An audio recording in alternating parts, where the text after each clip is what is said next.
Ayo dong, Tris. Ih, kagak. Please, ogah. Sekali aja. Sekali gue bilang kagak. Berarti kagak.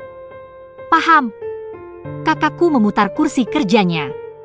Merogoh sesuatu dari kantong celana jeans dengan sedikit kesusahan, padahal gue mau kasih duit. Serunya sambil menghitung lembaran-lembaran merah. Wah, duit itu lumayan banyak juga. Mata ini jadi terasa berbinar melihat kecerahannya, bedak, lipstik, skincare, sabun lulur, baju baru, dan benda-benda yang ingin kubeli melayang-layang di depan mata. Oh, sungguh menggiurkan. Tunggu Clarissa. Jangan mata duitan. Ingat kerjaan apa di balik uang itu? Lebih baik enggak, deh. Enggak, berapa itu? Aku mengintip di belakang Kak Mandala, mengesampingkan benak yang sedang perang. Lumayanlah. Buat lo shopping. Pria jomblo ini memutar kembali kursinya. Tapi kalau lo gak mau, ya, gue tinggal cari yang lain. Tambahin, lah. 5 juta. Aku mengedipkan sebelah mata. Gila lu. PSK aja kagak segitu. Sialan. Aku memukul tangan Kak Mandala yang sedang menggenggam uang, lagian lo gak tahu diri. Gitu doang minta 5 juta. Udah kayak mau jual diri aja. Gitu doang, gitu doang. Mulutmu itu gitu doang. Yang udah-udah juga gak ada sejarahnya gitu doang. Selalu ada embel-embel tragedi di belakangnya. Kali ini kagak. Lo cuma nemenin Dava makan malam. Sumpah. Udah kagak percaya gue sama sumpah lo. Elah. Gak percaya banget. Ingin rasanya segera pergi dari hadapan Kak Mandala. Sayangnya lembaran-lembaran merah itu membuat kaki ini bagai terpaku. Andai pekerjaan ini tidak berat, mungkin sudah kuyakan saja. Sayangnya urusan dengan kakakku tidak pernah sederhana. Kak Mandala dan Kak Dava bersahabat sejak zaman sekolah dulu. Bisa dibilang mereka cowok idaman wanita.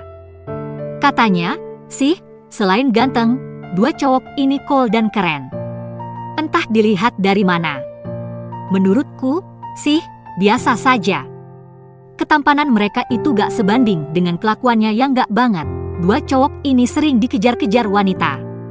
Dan untuk menghindarinya aku selalu menjadi tameng.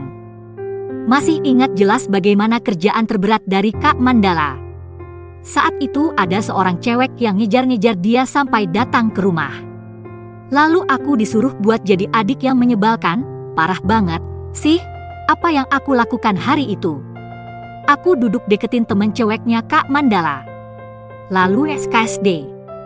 Aku bikin sesebel mungkin dia dengan perbincangan kami. Ngupil. Terus kolekin ke lengannya. Abis itu ngambil makanan, terus sodorin ke dia, usahaku berhasil. Temennya Kak Mandala bertahan hanya 10 menit, apa cerita selesai sampai situ aja? Aku pikir awalnya begitu. Sayangnya kagak. Cewek itu ternyata jadi seniorku di kampus. Apes, aku harus melewati masa-masa berat selama ospek. Parah banget, sih, selain itu aku juga pernah nyamar. Pura-pura jadi mama. Pura-pura sakit parah, sakit jiwa, pura-pura jadi bodyguard, dan banyak lagi. Dari semua peran itu gak ada yang mengangkat harga diri, semua menjatuhkan. Yang baru ini, aku diminta pura-pura jadi pacarnya Kak Dava.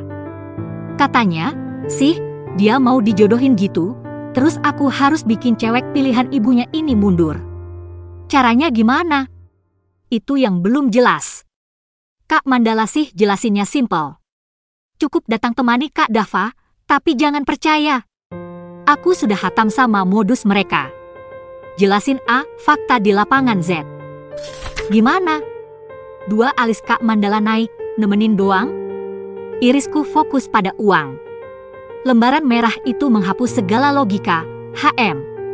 Kak Mandala memejam dalam, M. Aku menggaruk pelipis. Tapi bener nemenin doang? Suar. Kak Mandala mengacungkan 2 jari V. Masih duduk dengan bersilang kaki. Sebelah tangannya melingkar di perut sambil mengepal uang. Oke, gue mau datang ke sana, tapi cuma sebatas nemenin. Gue gak akan ikut perintah kalian yang aneh-aneh. berhasil atau kagak gue lepas tangan. Gimana? Oke. Kak Mandala menunjukkan kepalan tangan. Aku menjotosnya sebagai tanda sepakat, duitnya. Entar dong kalau lo udah kerja. Kak Mandala memasukkan kembali uangnya ke dalam kantong celana. Malam Minggu jam 9 jangan lupa. Aku berdecak sambil berlalu pergi. Malam Minggu tiba. Dress hitam selutut sudah membalut tubuh. Tak lupa heels dan tas kecil warna senada. Kupoles make up secantik mungkin. Rambut sepundak kubiarkan tergerai rapi. Kak Dava ini anak orang kaya. Jadi, harus perfect kalau mau pura-pura jadi pacarnya. Setidaknya terlihat pantas, tak urak-urakan. Kalau jelek kan pasti tidak dipercaya. Dava sudah di depan. Suara Kak Mandala diiringi ketukan pintu. Ya? Aku berseru. Memakai heels dan langsung buka pintu. Mau pergi? Tanya Mama. Beliau melihat penampilanku dari atas sampai bawah. Sudah bisa kuprediksi apa yang Mama pikirkan. Pasti bingung, heran, dan merasa aneh. Dia mau pergi sama Dava, MA. Ada acara di kantor, Mandala lagi males pergi. Jadi, diwakilkan Risa. HM. Mama mengangguk. Ya, udah hati-hati. Sama Dava, kan? Iya, sama Dava, ulang Kak Mandala. Ya, sudah. Tapi pulangnya juga harus sama Dava. Aku menghampiri Mama dan mencium tangannya. Pamit, ya, MA. Iya, hati-hati. Suara heels bertemu ubin mengiringi langkahku. Mama mengekor. Di halaman rumah, Audi biru menyambut. Kak Dava berdiri di sisi pintu kemudi. Tan, Risa Dava bawa dulu, ya. Iya, Dava. Hati-hati, anterin lagi nanti. Jangan kemalaman. Siap, Tan. Pria dengan jas hitam itu membukakan pintu samping. Aku melambaikan tangan pada Mama lalu masuk mobil. Kak Dava memutari kendaraan dan dia langsung bersiap pergi. Tumben kamu cantik, Tris. Kak Dava melirik sambil menggerakkan tuas perseneling. Iya, lah. Aku mengibas rambut sisi kanan. Bagus, bagus. Dia mengangguk. Tatapan fokus ke depan. Baru aku mengerti kenapa Kak Dava memintaku pakai dress hitam. Ternyata tujuannya agar senada. Lihatlah. Dia pun pakai kemeja hitam, jas, dan celana warna senada. Dasi merah berbentuk pita menghiasi kerah bajunya. Ada sapu tangan merah juga di salah satu kantong jasnya. Rapi bener, dah, ini acaranya formal banget, Kak. Jelas, di Hotel Bintang 5. Malu-maluin nggak gue? Kagak. Suar? Terus tugas gue apa? Bener, ya, cuma nemenin doang. Yaps. Serius? Lo iyain aja apa kata gue? Gitu doang? Yes. Gue sanksi. Aku melempar pandang ke sisi kiri. Melihat kaca kendaraan. Perasaan kok jadi enggak enak gini ya? Di sana panggilan kita sayang, Beb.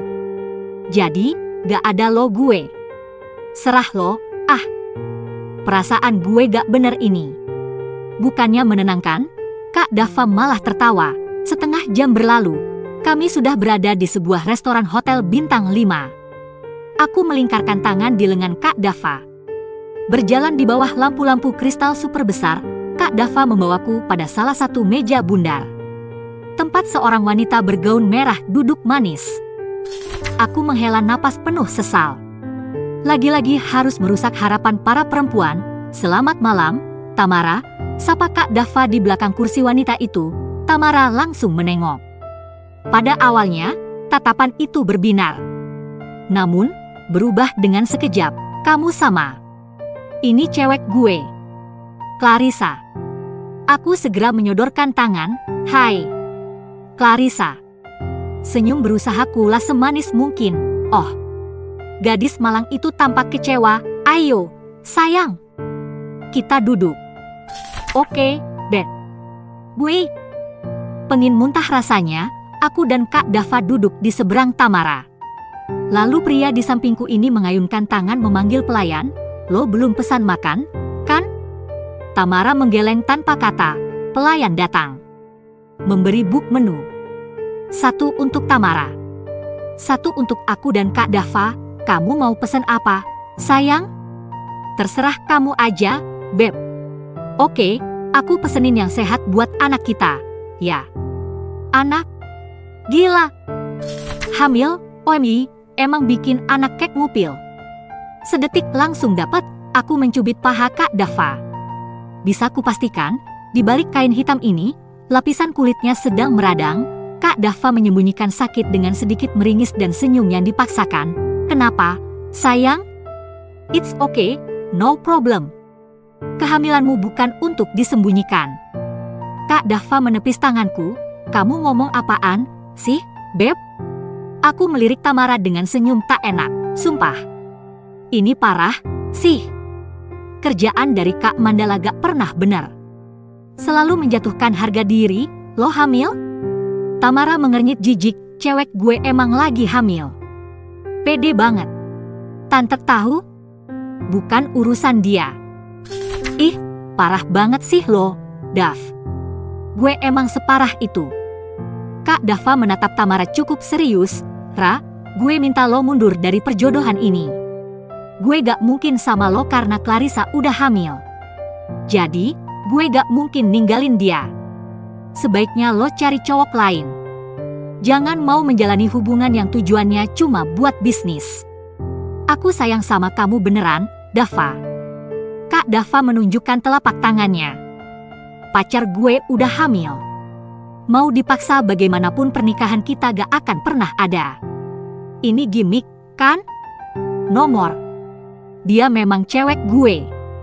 Kak Dava menggenggam tanganku dan mencium punggung tangan. Aku hanya diam. Karena itulah tugas beratku, aku gak nyangka, Dav. Gak nyangka kamu jadi seberengsek ini. Tamara bicara dengan kaca-kaca pada kedua netranya. Dia mengentakkan kaki seraya berdiri. Detik kemudian, sudah pergi. Aku menghela napas, gak jadi, Mas. Seru Kak Dava mengembalikan book menu. Aku bahkan lupa kalau pelayan itu masih berdiri di dekat kami. Detik-detik barusan terasa menegangkan, aku memutar leher. Mengikuti arah kepergian Tamara, beres. Kak Dava mengusap telapak seolah berdebu. Parah lo, Kak. Kerja lo cuma 5 menit. Gue terlalu bayar mahal. Masalah enggak entar? Kagak. Kak Dava meminum jus lemon yang ada di hadapannya dengan gerak santai. Seriusan? Gue jamin. Dia berdiri. Udah, yuk, balik. Minum dulu lah, gue.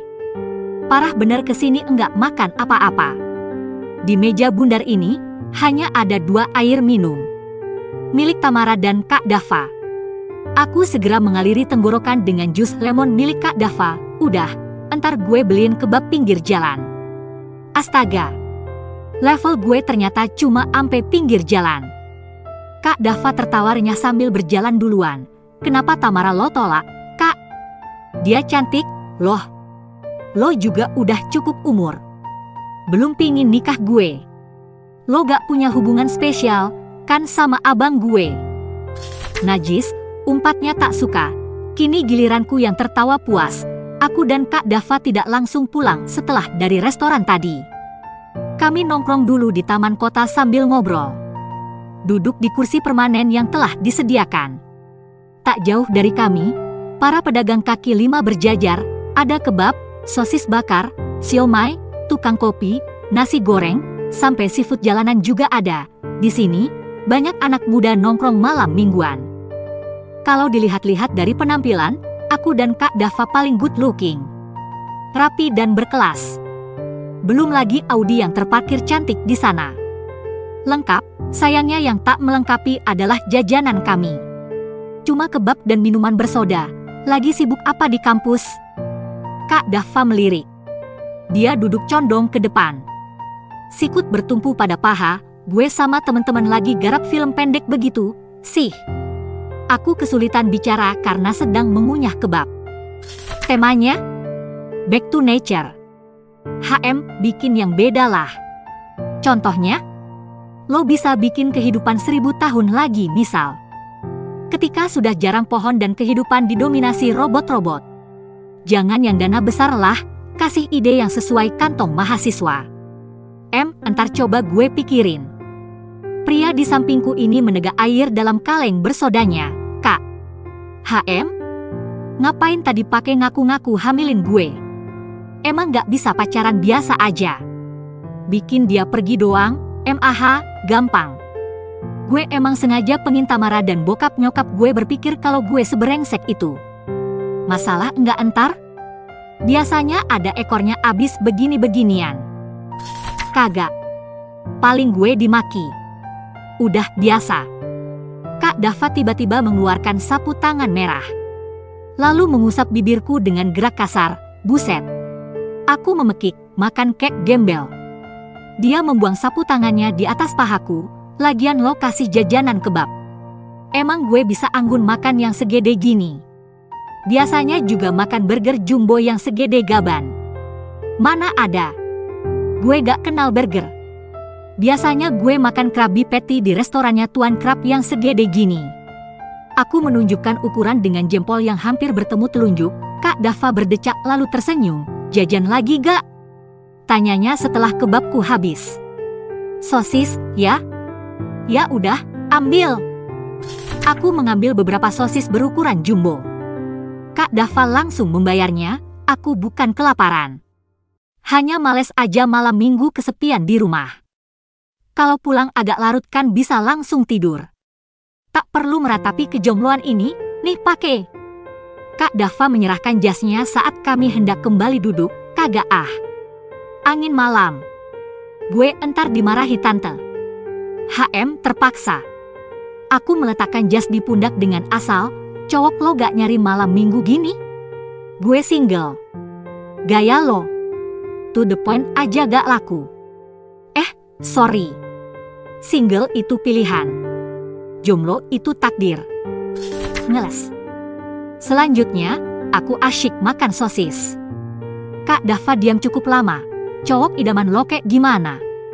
Dia kembali mencari topik obrolan, gue tuh suka yang gayanya kayak cupu gitu. Cupu? Kak Dava mengernyit lalu dia tersenyum menertawakan, bukan gitu. Maksud gue tuh penampilannya kayak cowok jenius. Pakai kacamata. Introvert. Kalau bicara kayak cuma bahas yang serius-serius aja. Enggak petakilan dan brengsek kayak lo dan abang gue. Oh. Kalau anak SMA itu mungkin cowok-cowok yang ada di kelas akselerasi gitu ya. Yang gak pinter bersosialisasi, tapi otaknya ngisi. Ya, yang gitulah. Di kantor gue banyak tuh yang begitu, tapi tetap aja gue bosnya. Sepinter apapun mereka gue tak tertandingi. Hello, itu perusahaan bokap lo kali. Sama. Tadi sok jadi anak durhaka. Sekarang banggain harta ortu. Gak konsisten lo. Kak Dava tidak menanggapi.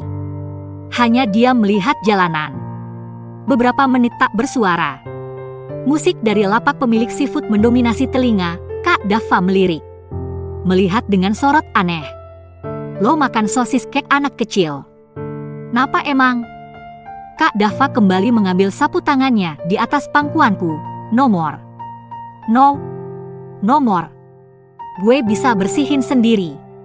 Ini mayonesnya enak, tahu.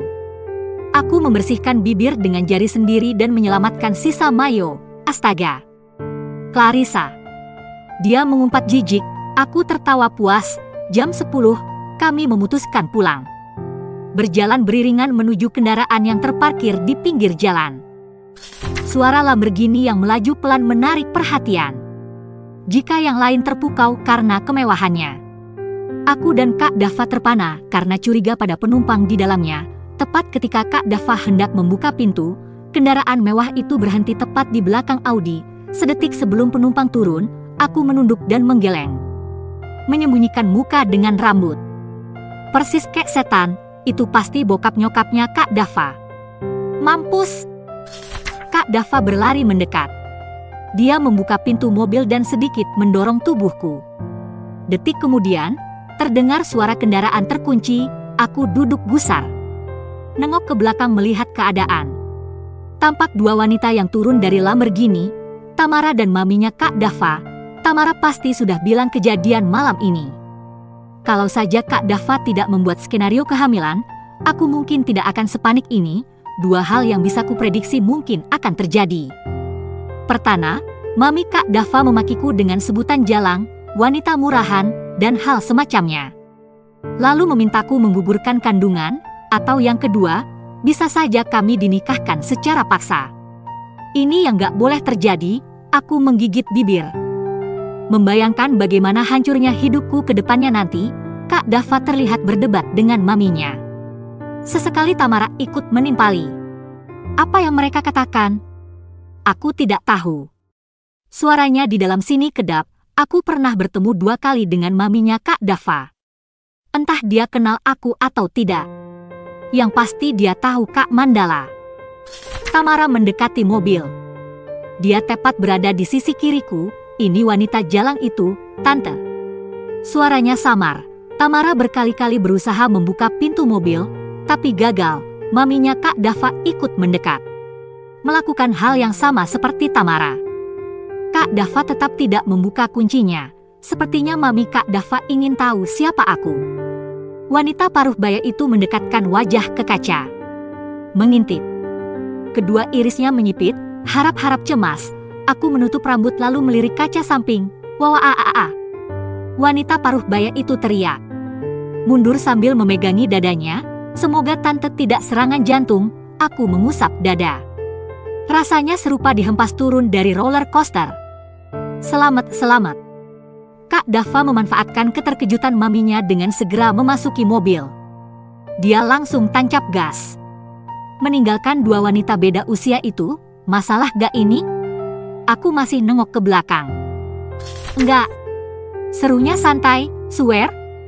Kita gak akan dikawinin, kan? Kak Dava malah tertawa. Kagak lah. Aku menghela napas sesering mungkin.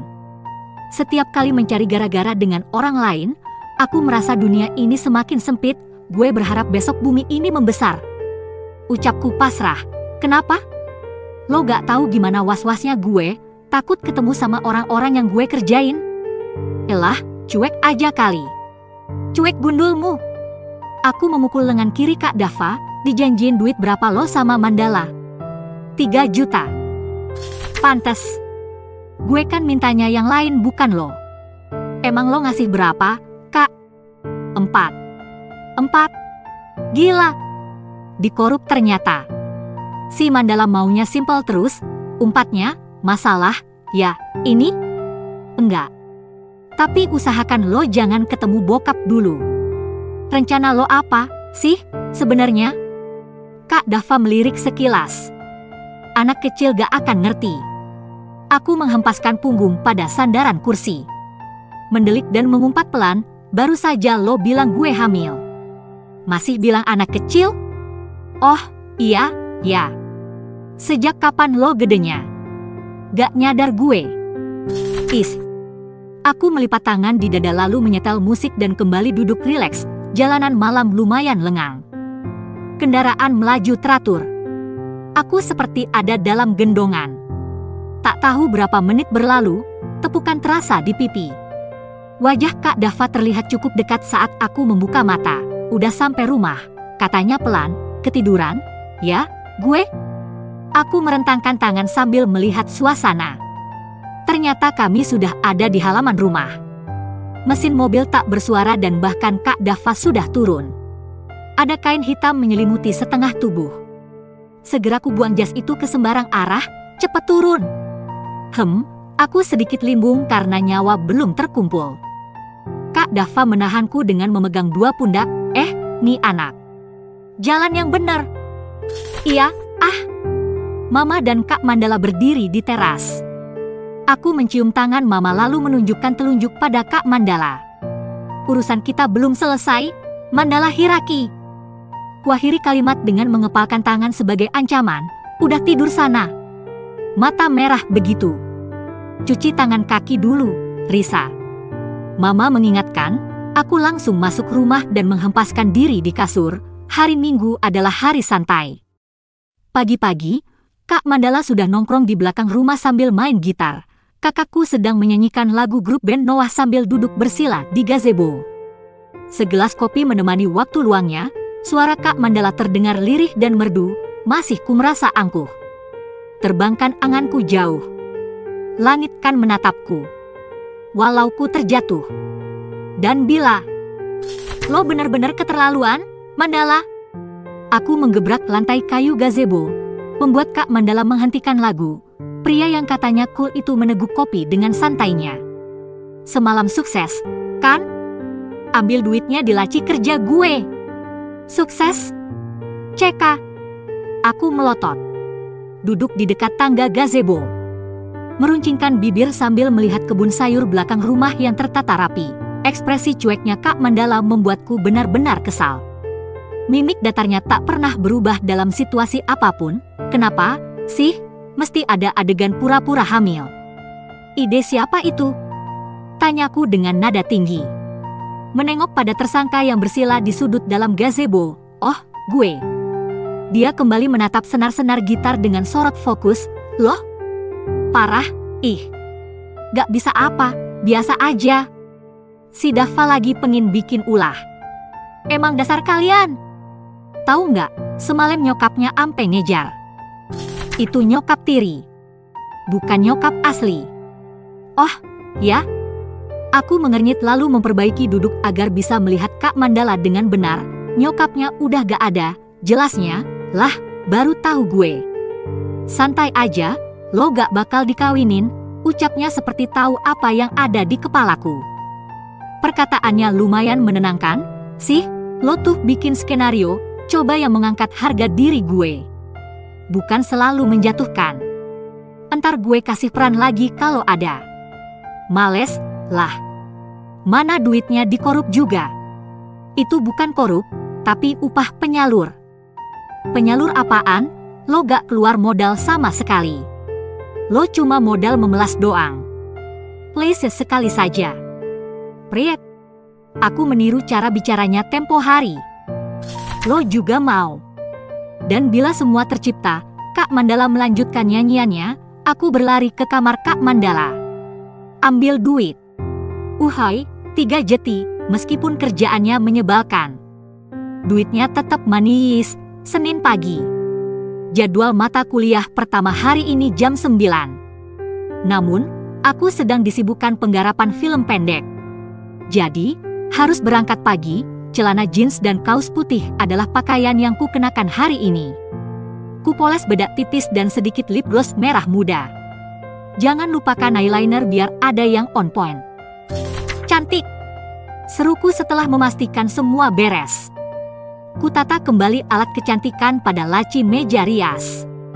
Mengambil tas dan hoodie BTS hitam lalu melenggang santai keluar kamar. Kak Mandala mana? MA? Tanyaku di ruang makan. Itu udah mau berangkat kerja. Mama menyendokkan nasi ke piring, sepertinya untukku. Hah? Udah mau berangkat? Mandala Hiraki. Tungguin gue. Hanya butuh waktu 3 detik untukku mencium pipi mama dan mengambil 2 biji wafer. Kemudian berlari ke depan sambil memakai hoodie. Kurang sedetik saja, Kak Mandala pasti sudah berangkat. Pria itu sedang duduk di motor siap tancap gas. Gue nebeng, Kak. Kuambil helm yang ada di garasi. Kemudian segera naik motor, lo naik angkot aja lah. Ogah. Kui, berangkat. Aku menepuk pundaknya. Gue ada meeting hari ini. Gue juga ada meeting. Mahasiswa meeting apa? Lo gak perlu tahu. Ayo cepet berangkat nanti lo makin kesiangan. Kak Mandala berdecak kesal. Punya adik satu ngerepotinnya setengah mati. Ada suka dukanya kalau berangkat kuliah ditemani Kak Mandala. Sukanya, aku ngirit ongkos, gak perlu repot-repot naik turun angkot dan busway. Tidak sukanya, tiap Kak Mandala masuk area kampus, cewek-cewek selalu rame.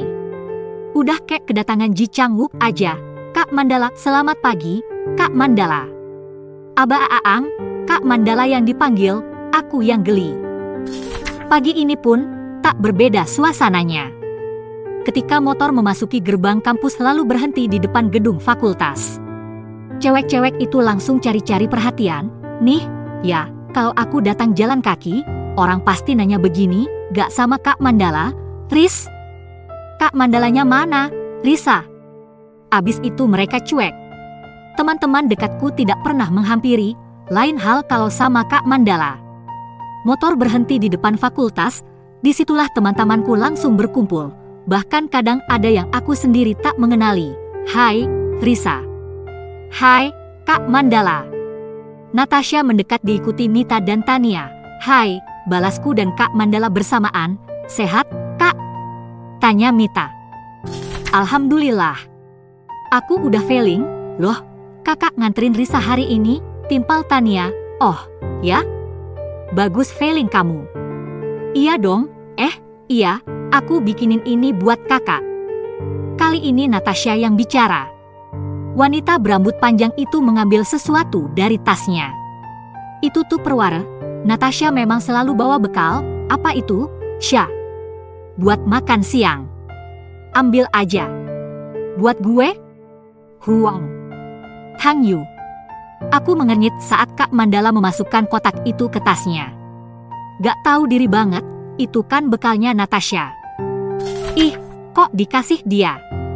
Itu kan punya, aku tak bisa meneruskan kalimat karena mulut dibungkam Natasha. Emang aku bikin khusus buat kakak, kok aku loh yang bikin. Natasha memperjelas, double thanks, deh. Gue pergi, ya. Kak Mandala merapikan tasnya dan segera menarik pedal gas. Bego banget sih, kenapa dikasih kakak gue? Aku tahu Natasha tidak bisa makan sembarangan.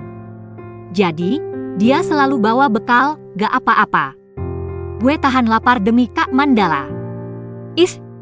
Jika dua netra Natasha berbinar karena mengiringi kepergian Kak Mandala, aku berbinar karena seseorang baru saja datang.